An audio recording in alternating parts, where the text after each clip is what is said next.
Good morning. शुरुआत करते हैं आज के इस एडिटोरियल की। लेकिन इससे पहले आपको बता दिया जाए कि आज का जो एडिटोरियल है वो इन्फ्लेशन के बारे में बात करता है। इन्फ्लेशन का मतलब अगर बोलचाल की भाषा में समझे तो हम लोग महंगाई समझते हैं, और थोड़ा सा अगर फॉर्मल वे में बोला जाए तो इसको मुद्रास्फीति कहा जाता है।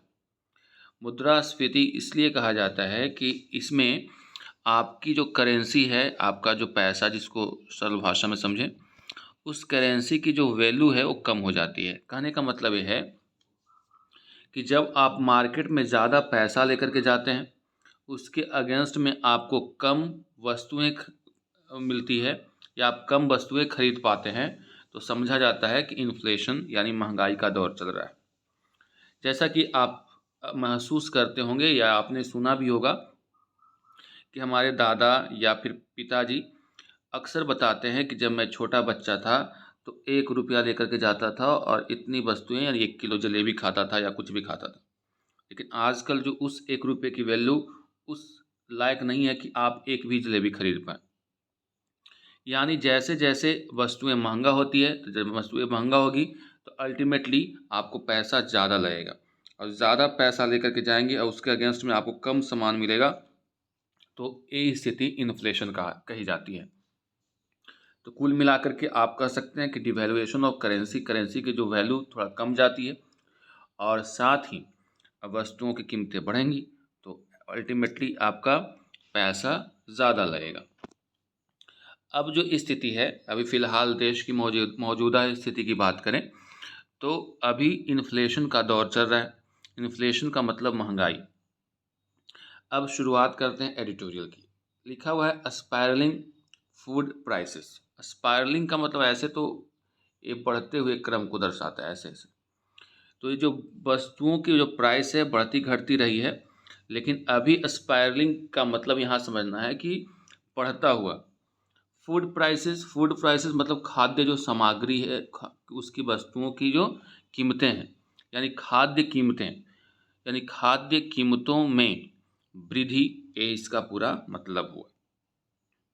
On the building up of underlying inflation pressure, यानी अंडरलाइंग का मतलब होता है जो अंतर्निहित है, जो उसमें शामिल है।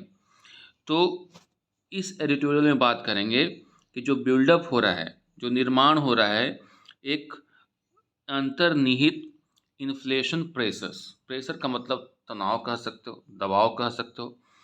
तो इन्फ्लेशन का जो दबाव बढ़ता हुआ नज़र आ रहा है अभी, उसके बारे में इस एडिटोरियल में बात होगी।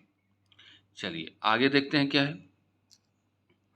आगे लिखा हुआ है पॉलिसी मेकर्स। जो पॉलिसी मेकर्स हैं, जो नीति निर्माता हैं, जिसमें जो आरबीआई के लिए कहा गया है, तो वैसे policy makers must guard against inflation. आप उनका ध्यान होना चाहिए किसके खिलाफ? इन्फ्लेशन के खिलाफ। टू एंश्योर सस्टेनेबल ग्रोथ, इस बात को सुनिश्चित करने के लिए कि जो सतत वृद्धि है, यानी सस्टेनेबल का मतलब होता है सतत, सतत मतलब लगातार, कंटिन्यूअल, जो ग्रोथ है उसको मेंटेन किया जा सके। यानी पॉलिसी मेकर्स यानी आरबीआई को इस बात का ध्यान रखना होगा कि अपना जो क्या कह सकते हैं उस पर एकदम ध्यान लगा के रखना होगा और वॉचफुल रहना होगा। किस मामले को लेकर के? कि जो सस्टेनेबल ग्रोथ है उसको इंश्योर किया जाए, सुनिश्चित किया जाए।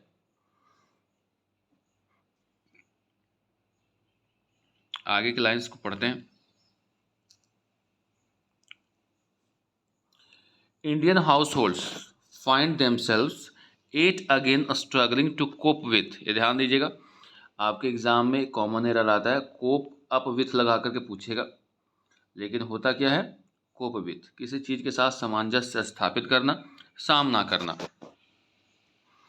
तो यहाँ पे लिखा गया है कि Indian households find themselves yet again struggling to cope with sharp surge in prices of essential kitchen staples.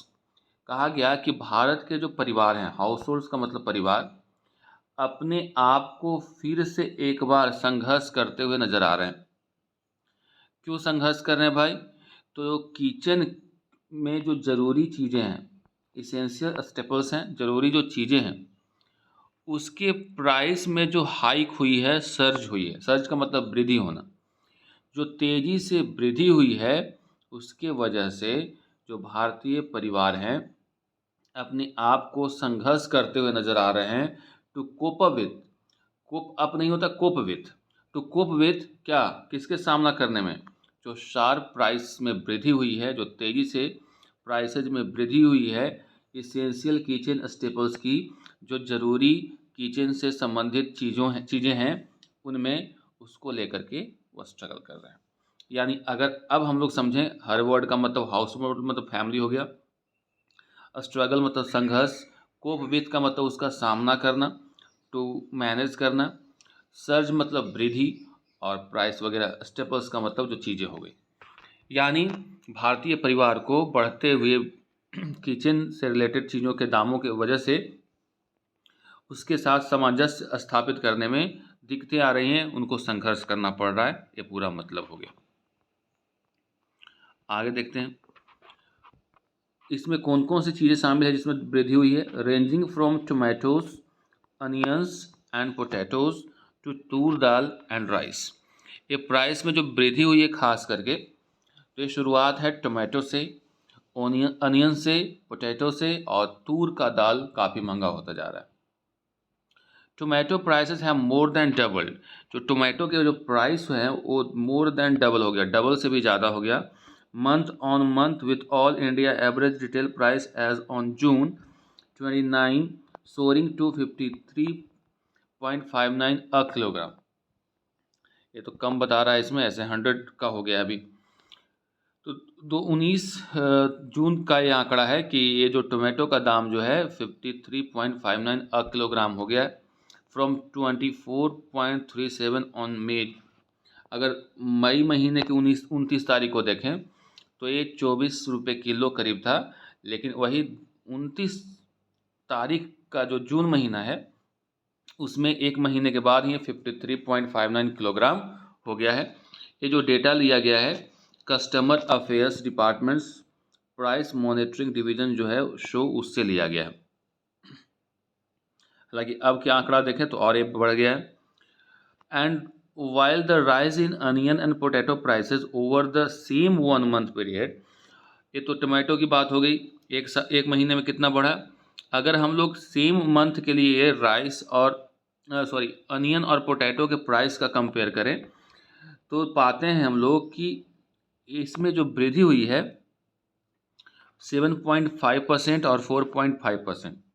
यानी राइस इन अनियन की बात करें, यानी अगर हम लोग बात करें कि प्याज के प्राइस में कितनी वृद्धि हुई तो 7.5%, और पोटैटो के प्राइस में 4.5% वृद्धि हुई है।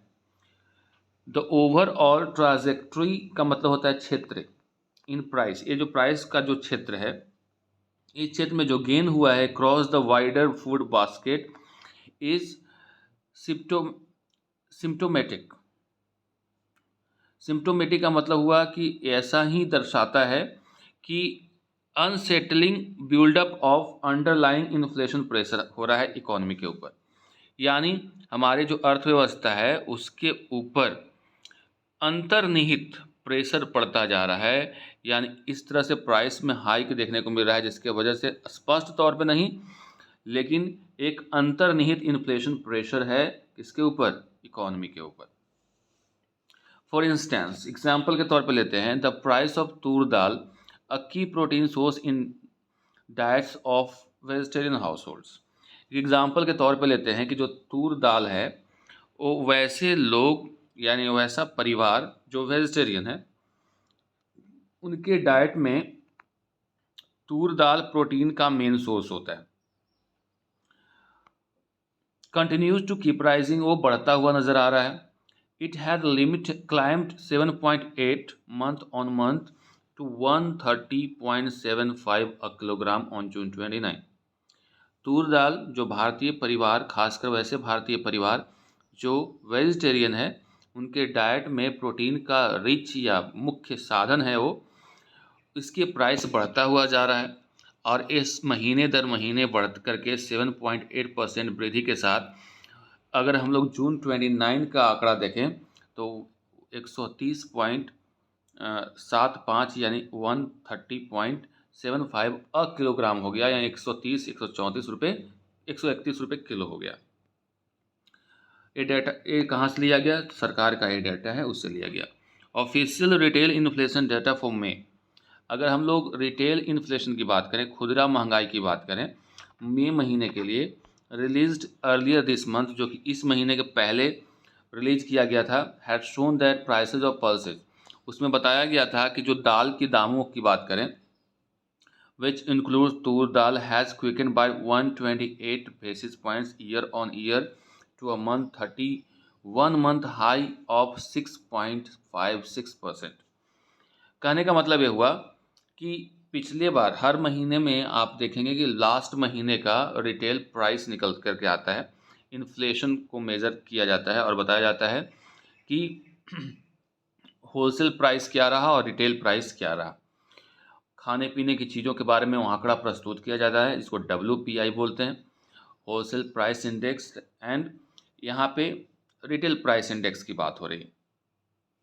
तो रिटेल प्राइस इंडेक्स जो पिछले महीने आया था, उसमें बताया गया था कि जो दाल के जो दाम है उसमें लगातार वृद्धि हो रही है। और कितनी वृद्धि हुई है? 128 बेसिस पॉइंट की। अब 128 बेसिस पॉइंट कहने का मतलब हुआ कि जब से आपसे बोले कि इतना बेसिस पॉइंट, तो उसको 100 से डिवाइड कर देंगे तो परसेंटेज निकल जाएगा, यानी 1.28% की वृद्धि हो गई। ठीक है, और ये वृद्धि कहाँ पहुँच गई है? 6.56, जो 31 मंथ का सबसे हाई है। चलिए, ये बात समझ में आ गई आप लोगों को।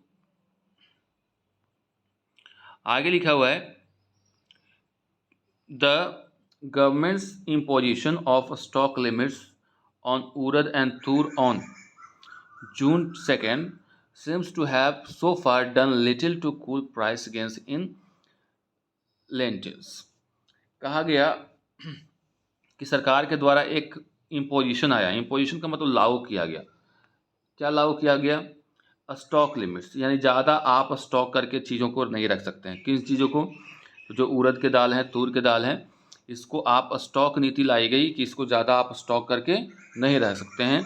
लेकिन इससे भी प्रतीत होता है, सिम्स का मतलब ऐसा दिखता है, प्रतीत होता है कि सोफार का मतलब अभी तक इसका प्रभाव नगण्य है, ना के बराबर है। ये प्राइस को शांत यानी कूल नहीं कर पाया है। अगर हम लोग बात करें लेंटिल्स यानी दाल वगैरह के मामले में तब। ठीक है, आगे देखें। To be sure, there is a seasonally component to the prices of farm produce, and their supply is largely determined by the factors including timing of the harvest and prices prevailing at the mandis when the farmers transport their crops to the markets। कह रहा है कि इस बात में कोई दो राय नहीं है कि बहुत सारी चीज़ें जिसमें प्राइस में वृद्धि हो रही है, उसमें सीजनल कंपोनेंट्स भी होते हैं। जैसे अभी जो सब्जी के दाम बढ़ रहे हैं, तो इसमें सीजन की वजह से बढ़ रहे हैं। तो बहुत सारी चीज़ों में सीजनल कंपोनेंट्स हैं प्राइसेस में, जैसे फार्म प्रोड्यूस हैं, और उसकी जो सप्लाई उस पर डिपेंड करता है। ये भी एक फैक्टर है कि किस टाइम में इसकी सप्लाई आती है और किस टाइमिंग ऑफ हार्वेस्ट। जैसे अभी मान लो कि किसी चीज़ का सीजन है, इसी समय वो उगता है, तो उसका प्राइस कम रहेगा। लेकिन वो उस समय नहीं उगता है, तो ऐसे में उसकी प्राइस वृद्धि हो गई। और जो मंडी में प्राइस है उस पर भी डिपेंड करता है ये सारी चीज़ें। फार्मर्स के ट्रांसपोर्ट वगैरह भी पे भी डिपेंड करता है कि मार्केट में वो पहुंच पाता है कि नहीं। जैसे अभी मान लो कि अभी बरसात का सीज़न है, बरसात में क्या है, रेनी सीजन में ट्रांसपोर्टेशन का भी दिक्कत हो जाता है गाँव में, तो वो उपलब्ध हो पाता है कि नहीं। ये सारे फैक्टर्स इसमें काम करते हैं। अगर हम लास्ट मंथ देखें, tomato growers in rural Maharashtra had dumped sizeable quantities of their produce.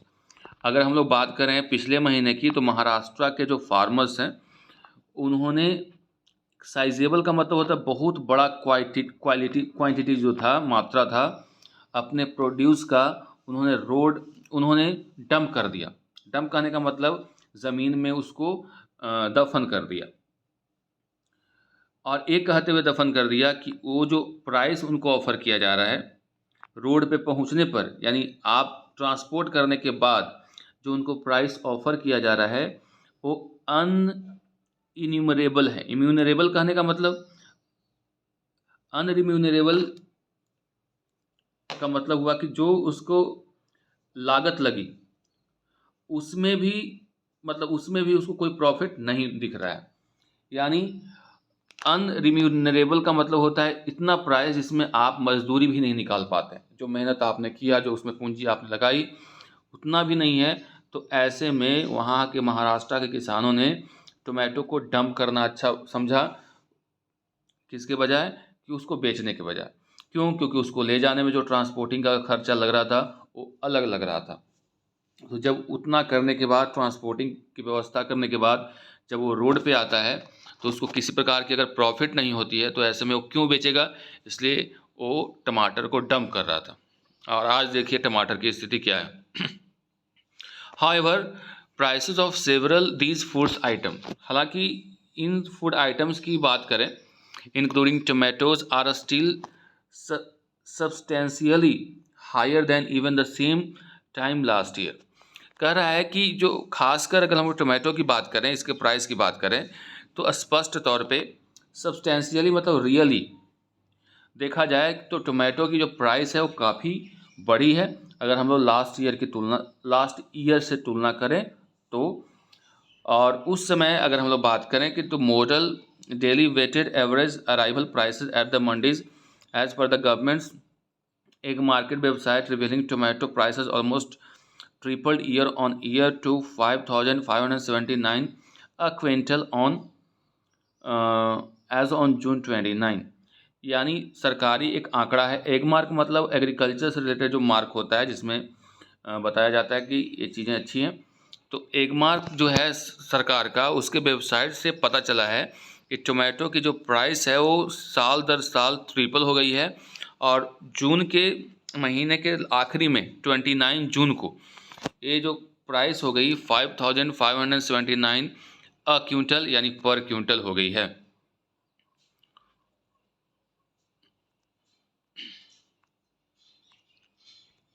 आगे देखते हैं। The same arrival price data show a 35% jump in Toor dal and 19% increase in common paddy. और इसी तरह से देखें कि अगर हम लोग अराइवल प्राइस देखें, आने वाला प्राइस, तो 13% जो 35% जंप हुआ है तूर दाल के प्राइस में, 19% धान के प्राइस में वृद्धि हुई है। With the monsoon range 13% deficit, अभी जो मानसून की रेन है उसमें 13% की कमी देखने को मिली है अभी तक इस साल। And the outlook for a spatial and temporal distribution in the coming months clouded with uncertainty। और जो आउटलुक है यानी दृष्टिकोण है, आउटलुक मतलब होता है दृष्टिकोण की, स्पेशियल एंड, ऐसे स्पेशल इसको बोलते हैं लेकिन स्पेशल समझिए मतलब जो जगह है उसके लिए। और टेम्पोरल डिस्ट्रीब्यूशन यानी टेम्पोररी उसको डिस्ट्रीब्यूट किया जाएगा यानी जल्दी ही उसका ये हो जाएगा। तो आने वाले मंथ में ऐसा लग रहा है कि अभी भी इसका कोई समाधान नहीं है ना, यानी इसके लिए कोई स्पेस नहीं है, जगह नहीं है कि सारी चीज़ें अच्छी हो जाएंगी, क्योंकि अभी 13% डिफिसिट में देखने को मिला है बारिश में। बाय द इल नैनो का मतलब होता है समुद्री जो इलाका है वहाँ पे जो टेम्परेचर के बढ़ने से जो दबाव होता है उसके लिए यूज किया जाता है। There is a real risk that food prices could cause retail inflation to accelerate again. इस बात में रिस्क है कि अभी जो फूड के प्राइसेस है उसमें वृद्धि होगी और ये फिर से आगे बढ़ेगा। एक्सलरेट का मतलब और तेज़ी से आगे बढ़ना। Policy makers needs to walk the talk. Walk the talk एक फ्रेज़ है जिसका मतलब जो कहते हैं वो करते हैं।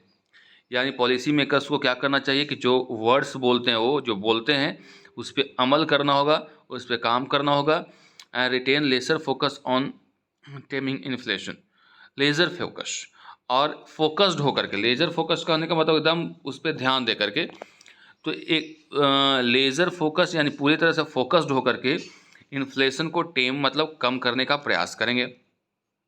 आफ्टर ऑल, इसके बावजूद, as the Reserve Bank of India economist noted in the latest bulletin, हाल फिलहाल के जो बुलेटिन में रिजर्व बैंक ऑफ इंडिया के हवाले से कहा गया है कि the path to high, path बहुत ऊपर है, यानी जो रास्ता है वो कठिन है, but suitable inclusive growth has to be paved by price stability. लेकिन जो अगर सुटेबल इंक्लूसिव ग्रोथ यानी सब कुछ लेकर के अगर आगे बढ़ना है तो आपको क्या करना पड़ेगा, एक रास्ता तैयार करना होगा प्राइस स्टेबिलिटी को लेकर के, यानी दाम में ज़्यादा वृद्धि ना हो, स्टेबल रहे, उस पर काम करना होगा। ये आरबीआई का कहना है कि रास्ता कठिन है लेकिन ऑल इंक्लूसिव ग्रोथ चाहिए, यानी सब कुछ सारे क्षेत्र में अगर चाहते हैं कि वृद्धि हो, ग्रोथ हो, तो ऐसे में आपको प्राइस को स्टेबल करना होगा और यही सबसे बड़ी ज़रूरत है। That's all for today, see you in the next video.